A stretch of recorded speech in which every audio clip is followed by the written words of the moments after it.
ပြီးတော့ကျွန်မ VMID အဲ့တော့100အဲ့တော့ VMID ဒီဟာလေးတွေကကဏ္ဍလေးတွေဆိုပေမဲ့ကျွန်တော်တို့ဟိုပြောစရာမရှိဘူးလားဆိုပြောစရာတော့ရှိတယ်သူကကြတော့ဘယ်လိုမျိုးလဲဆိုတော့ဟိုဟာဘယ်လိုရမလဲဒီတစ်လုံးနဲ့သုံးရင်ကြတော့ကိစ္စမရှိဘူးကျွန်တော်တို့တကယ်လို့များ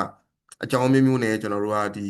အာ cluster လုပ်မယ်ဆိုရင်သူက physical node 3ခုရှိရဆိုရင်သူက VMID ကထပ်လို့မရဘူးအဲ့တော့ဆိုလိုချင်တာ100ဒီ VMID ဒီ cluster ထဲမှာသူက VM တစ်လုံးပဲရှိရမယ်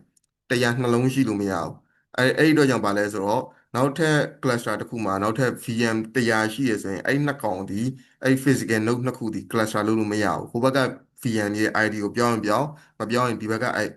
ဒီ VM ရဲ့ ID ကိုပြောင်းပါတော့အဲ့တော့အဲ့လိုမျိုးဒါ VM ID ဒီ data center တစ်ခုထဲမှာအာ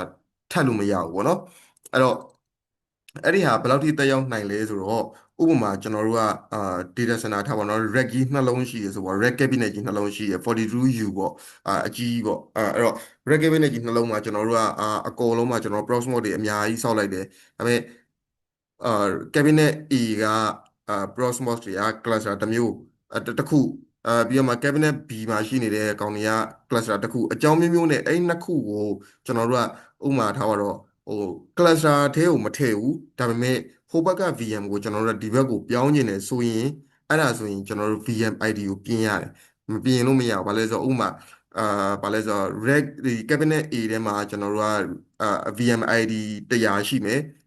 cabinet B မှာလည်းထဲမှာရှိနေတဲ့ Proxmox ထဲမှာကျွန်တော်တို့ VM ID က100ရှိမှာပဲအဲ့တော့အဲ့100ကိုဟိုဘက်က ID 100ကိုဒီဘက်ကိုပြောင်းထည့်မယ်ဆိုရင်သူဒီ ID နံပါတ်ပြောင်းကိုပြောင်းရတယ်မပြောင်းလို့မရဘူးအဲ့တော့ ID နံပါတ်ပြောင်းရတဲ့ဟာရဲ့အကျိုးဆက်ကကြတော့ဘာဖြစ်လဲဆိုတော့ဘာမှမဖြစ်ဘူး ID လေးပြောင်းလိုက်တာပဲဘာဖြစ်လဲဘာမှမဖြစ်ဘူးဒါပေမဲ့ကျွန်တော်တို့ဟို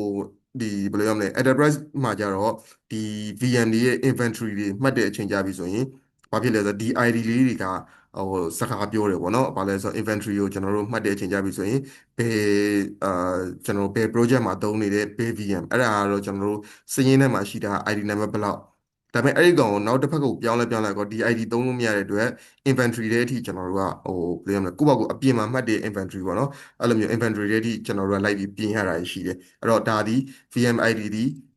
100တို့ဒီမှာကဏ္ဍလေးတွေဆိုပေမဲ့ကျွန်တော်တို့ကကိုယ့်ဘာကိုသုံးနေရကြတော့ဘာမှမဖြစ်ဘူးဒါပေမဲ့အဲ့လိုမျိုးဟို enterprise level corporate level ရောက်လာရင်ကြတော့ဒီကောင်လေးတွေကအာနည်းနည်းလေးအရေးကြီးလာတဲ့အနေထားရောက်မှာပေါ့နော်အဲ့တော့ဒါကတော့ ID ကိုကျွန်တော်ပြောချင်တာပါ